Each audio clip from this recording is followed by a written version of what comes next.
I've been struggling lately with photography, YouTube videos, work, just everything really. Each day I wake up and do the same routine as the day before. I wake up, get ready, go to work, get home, and play some games.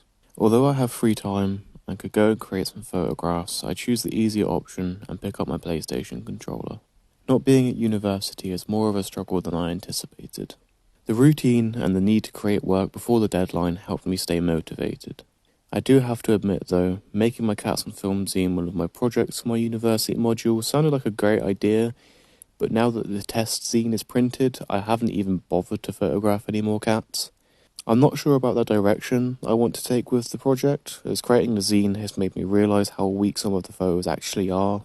Even though I got very good feedback from my lecturers, I myself am not happy with the result. To help me stay motivated and create through summer, I have come up with a project based on instant film. I've set myself a deadline to get it all finished, including printing a zine. While I am wanting to shoot for this project, I'm struggling with the fuel and film costs, as well as the places to photograph. I have a pretty good idea of how I want this project to look and feel at the end, but it's a struggle getting there, but I am keeping myself as motivated as possible. I think the main reason I'm struggling with creating right now is because my cat passed away recently. I got him for my 6th birthday, which was almost 15 years ago. His name was Boosa, named after the bike Hayabusa, because I thought bikes were cool, and what bike back then was cooler than the Hayabusa. His passing away has made me feel very unmotivated. Some people may tell me to get a grip because he was just a cat, but I grew up with him, and he was family, and it's just hit us all very hard. I also feel unmotivated because I've been struggling with film photography. Now that I have the GFX, I haven't had the need to pick up my Pentax 6.7. I did try and make a video not that long ago about picking the Pentax 6.7 back up after a while of not using it, but it all went wrong. One of the reasons I bought the GFX was to eliminate the variables that could go wrong with shooting film, and some of those variables went wrong in this video. The first one was I completely messed up my exposure on the first roll because the scene I was photographing had quite high contrast. And the second one was when I went to develop the film, the processing machine somehow messed up and underdeveloped the rolls, so I pretty much had no usable photographs. Reasons like that is why I bought the GFX. It just makes a lot more sense to shoot digital from now on since film is just so expensive. I'm keeping the Pentax at the moment for some photographs I want to take for a project, but each time I use it I'm getting worse and worse results due to my own fault or the machine processor's fault. And it's making me want to sell it to someone right now that is going to like it more than I do. I keep looking at the photographs I have up on my wall and asking myself, why do I not take photos like these anymore? And even, how do I take photos like these again? I realise now, for the time that I was in college, I was taking some of my favourite photos ever, and I have no idea how or why I like them so much. It's not that I began to like them recently because of the memories, it was just straight away, I knew that they were going to be my favourite photos. I do still take photos now that I really like, such as the one of Simon Colgan and his large format camera, but since then I haven't really taken a photo that I like that much. It's become so spaced apart of the photos that I like that it's just making me feel pretty shit about my work.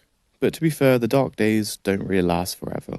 Because of me not wanting to create and being very critical about my work, I've found a new direction to take things. I've now realised that I need to create YouTube videos for me instead of the algorithm, and I need to create work for me instead of likes on Instagram. While I already knew this, I was subconsciously going against it.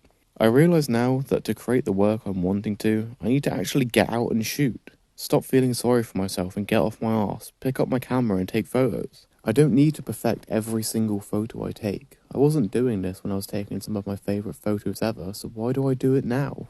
Having this break from creating has really helped me reflect on the work that I have done and what I can do to improve it, and myself. It has also made me realise the other things I am into. Before this, I thought I didn't have any other interests other than photography, but now I realise I'm quite into cars, which was pretty obvious since I've been wanting to photograph people with their cars for a while, but I had never taken the time to admit to myself that I find them fascinating. My girlfriend Jen has also helped me throughout this whole creative rut and depressive episode. She's helped me push through it all and helped me create some work I'm happy with, even when I was doubting my work and everything I do. So I want to give a big thank you to Jen. She's pretty cool. You may have seen her in a few other videos. That's an inside joke. You probably won't get it. These episodes of not wanting to create, being sad and being unmotivated are needed. Although they absolutely suck Everyone needs them. They help keep you grounded and help you realise why you're creating in the first place. They also make you realise the good times because you don't necessarily notice them when you're in the moment. It's like Bob Ross said, gotta have opposites, light and dark, dark and light. In painting, it's like in life. Gotta have a little sadness once in a while so you know when the good times come. I'm waiting on the good times now. But that's the end of this video. I thought I'd give an update to why I haven't posted in a while and just what I'm doing since I've sort of just disappeared from Instagram, from YouTube, just everywhere really.